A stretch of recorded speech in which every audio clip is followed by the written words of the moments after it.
नमस्कार प्रिय मित्रों, मैं ज्योतिषकार कमल आप सबका हार्दिक अभिनंदन करता हूं आपके अपने इस प्यारे यूट्यूब चैनल एस्ट्रो कमल में। और दोस्तों, आज मैं आपको दीपावली पर एक ऐसी अद्भुत साधना दे रहा हूं जिससे आप पाताल यक्षिणी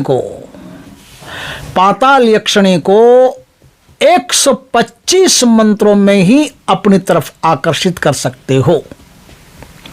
सिर्फ 125 मंत्र पढ़ोगे, शक्ति आपकी तरफ आकर्षित हो जाएगी। लेकिन साधना अपना चंद्रमा विचार करके करना, क्योंकि जो पाताल यक्षिणी है ये नागिन के रूप में आती है, और जब भी आती है तो बहुत खूंखार रूप से फुंकारती हुई आती है। ये जो शक्ति है, इस शक्ति को जब आप बुलाओगे तो आपके चारों ओर एक धुंधकार सा छा जाएगा, और बहुत जैसे कोहराम हो रहा है कहीं भारी, ऐसी भारी खतरनाक आवाजें आना शुरू होती है। इसलिए कच्चे हृदय का व्यक्ति इस साधना से दूर रहे। ये साधना बहुत ज़्यादा शक्तिशाली है, और किसी भी आप थोड़ी देर में ही शक्ति को अपनी तरफ आकर्षित कर सकते हैं, बुला सकते हैं। वो आएगी तो ये कोई मजाक का काम तो है नहीं। इतनी जल्दी जो चीज़ आ रही है तो समझ लो कि इतनी जल्दी तो वही आती है जिसकी स्पीड बहुत तेज़ होती है, और जो तेज स्पीड से, तीव्र गति से आपकी तरफ आती है, उसका कोहराम कितना भयंकर होता है। हवाई जहाज आकाश में चलती है तीव्र गति से, उसका कोहराम होता है, और वो रॉकेट चलता है उसका और ज़्यादा होता है। अब बताओ कि जो रॉकेट से भी, हवाई जहाज और रॉकेट से भी बहुत तेज़ गति से चलती है, उसका साउंड कितना भयंकर होगा। तो वो साउंड सहन करने की क्षमता कानों में हो तो ही इस साधना में आगे बढ़ना। इस साधना को मैं फिर कहता हूँ, अपना चंद्रमा विचार करके करना। दोस्तों, ये साधना दीपावली के 2 दिन पहले से धनत्रयोदशी की रात से शुरू होती है। सीधा बता रहा हूं, साधना को धनत्रयोदशी की रात से शुरू होती है। गुरु के संपर्क में रह करके ही साधना करें, नहीं तो कुछ भी हो जाने पर एस्ट्रो कमल यूट्यूब चैनल जिम्मेदार नहीं है, आप खुद जिम्मेदार हो। मेरा काम सिर्फ भारतीय संस्कृति की जो साधना है वो आपको बताना है कि ऐसी ऐसी साधनाएं होती थी। आप उठा करके खुद कर लेते हो, कुछ भी कल को हो गया तो उसके जिम्मेदार आप हो।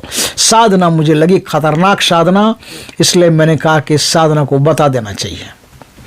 दोस्तों, ये पाताल यक्षिणी जो नागिन के रूप में, आधा शरीर इसका नागिन का रहता है, आधा शरीर इसका अत्यधिक सुंदरी का रहता है। ये एक योगिन भी है, योगिनी भी है, यक्षिणी भी है और नागिन भी है। इसका एक मिलाजुला रूप है जो बहुत ज़्यादा खतरनाक और बहुत तीव्र है। दोस्तों, ये साधना धनत्रयोदशी की रात से शुरू होती है। उसके लिए आपको एक काम करना पड़ेगा। जहां सांप रहते हैं वहां सांप की जो बाम्बी रहती है, सांप का जो स्थान रहता है, उस स्थान की थोड़ी सी मिट्टी लानी है। और अब आप किसी भी नदी में 7 डुबकी लगाइए, और आखिरी डुबकी में थोड़ी सी मिट्टी उस नदी के साथ में ले लीजिए। और तीसरी मिट्टी लेनी है आपको, कुम्हार जहां बर्तन बनाता है उसकी लकड़ी के ऊपर जो मिट्टी रह जाती है वो मिट्टी आपको लेनी है।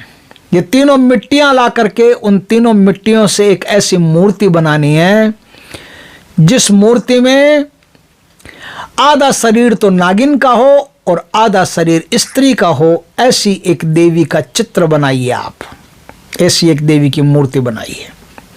आपने मूर्ति बना ली, आपका आधा काम पूरा हो गया। अब इस मूर्ति को बना करके इसमें प्राण प्रतिष्ठा करनी पड़ती है। यदि आप नहीं जानते प्राण प्रतिष्ठा करना तो किसी योग्य कुशल ब्राह्मण से करवा सकते हैं, किसी पंडित से करवा सकते हैं, प्राण प्रतिष्ठा करवा लीजिए। अब आपको चौराहे की 7 कंकरी लेके आनी है, वो पहले से ला करके तैयार रखिएगा। चौराहे की 7 कंकरी ला करके तैयार रखिएगा आप अपने पास। ये 7 कंकरी आपको दीपावली की रात को काम में लेनी है। ध्यान रहे, पहले आपको साधना और कंकरी का प्रयोग आपको बाद में करना है। अब आप वहां बैठ करके पश्चिम दिशा की तरफ अपना मुख रख करके आप बढ़िया लाल कलर का ऊनी आसन लेकर के रुद्राक्ष की सिद्ध माला से आप जाप करेंगे। जाप रात्रि को आप 11 बजे के बाद में करना शुरू करेंगे। आपको नहा धो करके अपने शरीर पर, नहा धो करके का मतलब है कि जब आप नहाओ धो तब आप गुलाब जल पानी में डाल करके आपको स्नान करना होता है।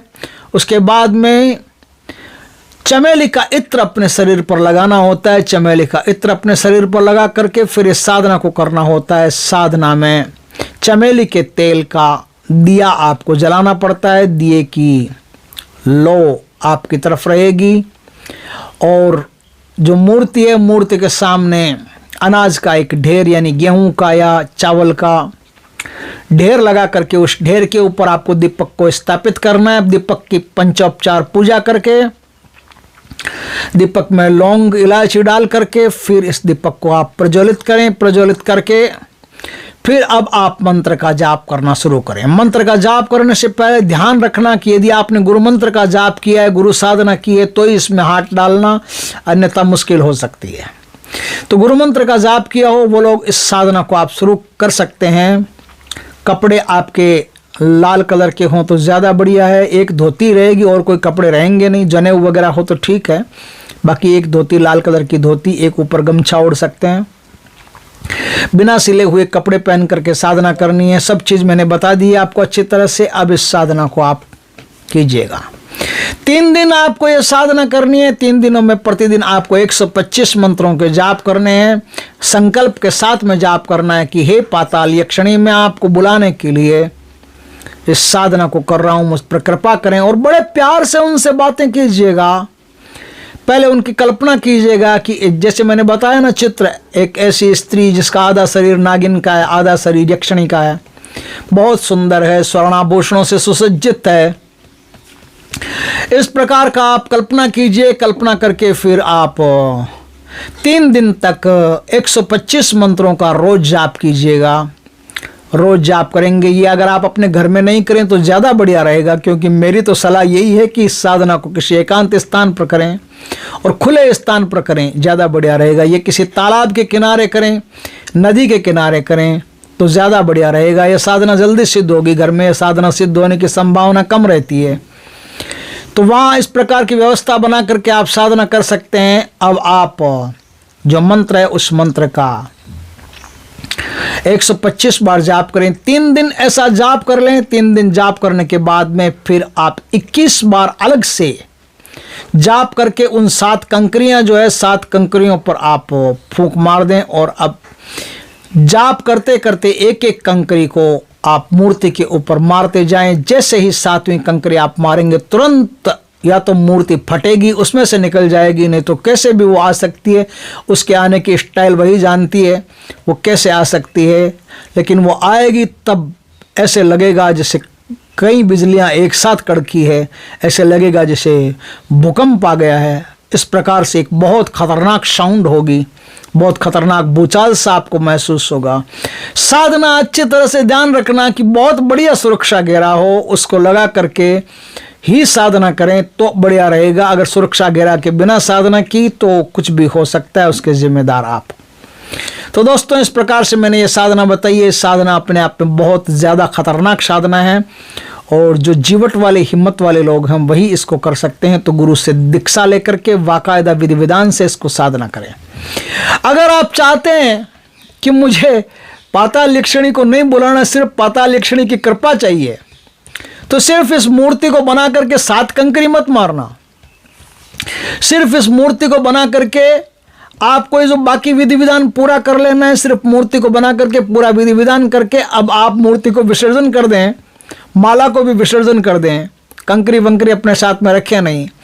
अब आपको मान लो जैसे इस संसार में किसी आदमी को आकर्षित करना है या किसी देवता को आकर्षित करना है, तो उस देवता या उस आदमी की मूर्ति बना करके फिर ये 7 कंकरी लेकर के अगर देवता को आकर्षित करना है तो 121 बार, और आदमी या स्त्री को आकर्षित करना है अपनी तरफ तो सिर्फ 21 बार इस मंत्र को पढ़ करके 7 कंकरियां उस मूर्ति पर मारें। तो जिसको भी आपने आकर्षित करना है वो फटाफट आकर्षित हो जाएगा। इस साधना की चर्चा यदि किसी से भी आपने कर ली, अपनी पत्नी से भी कर ली, और पत्नी हो तो पति से भी कर ली, और बेटी हो तो बाप से, बेटा हो तो माँ बाप से, किसी से भी चर्चा कर ली, तो समझ लो कि आपने मुसीबत को न्योता दे लिया। ये साधना चुपचाप ही करनी पड़ती है, सिर्फ अपने गुरु के साथ ही बात कर सकते हो, और किसी के साथ भी साधना से संबंधित एक शब्द की भी चर्चा करना भारी मुसीबत को न्योता दे लेना है, क्योंकि ये शक्ति बहुत खतरनाक शक्ति है।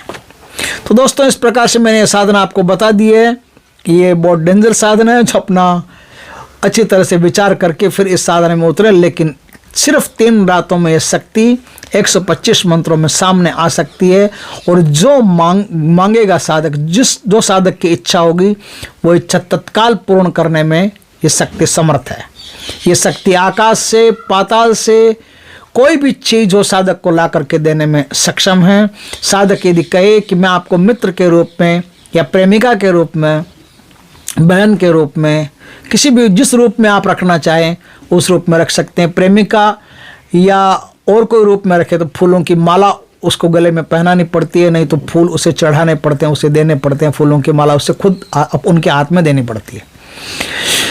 दोस्तों, बहुत बढ़िया तो क्या, बहुत खतरनाक साधना है जो मैंने आपको बताई है। ये भारतीय संस्कृति में ये साधना किसी ज़माने में की जाती थी। जो बहुत दबंग लोग होते थे वो इस साधना को करके अपनी बहुत बड़ी बड़ी इच्छाएं पूरी करवा लेते थे। दोस्तों, इसका जो मंत्र है वो मंत्र मैं बता देता हूँ आपको, फिर भी मंत्र गुरु से दीक्षित होकर के ही लेना, तभी बढ़िया रहेगा। मंत्र है ओम सरोवर माही पानी, जल की जोगणी, पाताल का नाग। मैंने पिछले साधना में कहा था कि इसकी एक बड़ी साधना भी है जो किसी को भी आकर्षित करने की साधना है, वो भी मैं बताऊंगा, तो आज मैंने बता दी है। तो ओम सरोवर माही पानी, जल की जोगणी, पाताल का नाग, जिसको लगाऊं उसको लाग, न सूता सुख न बैठा सुख, फिर देखे हमारा मुख, शब्द साचा पिंड काचा, फुरो मंत्र ईश्वरी बाचा। दोस्तों, वीडियो अच्छा लगे तो लाइक करना, कमेंट करना, शेयर करना। पहली बार हमारे चैनल पर आए, चैनल को सब्सक्राइब करना, पास में जो बेल आइकन का बटन दबा देना, ताकि हमारे ज्ञानवर्धक जानकारीपूर्ण वीडियो सबसे पहले आपके पास आ सके। जय श्री कृष्ण दोस्तों, जय माँ लक्ष्मी की।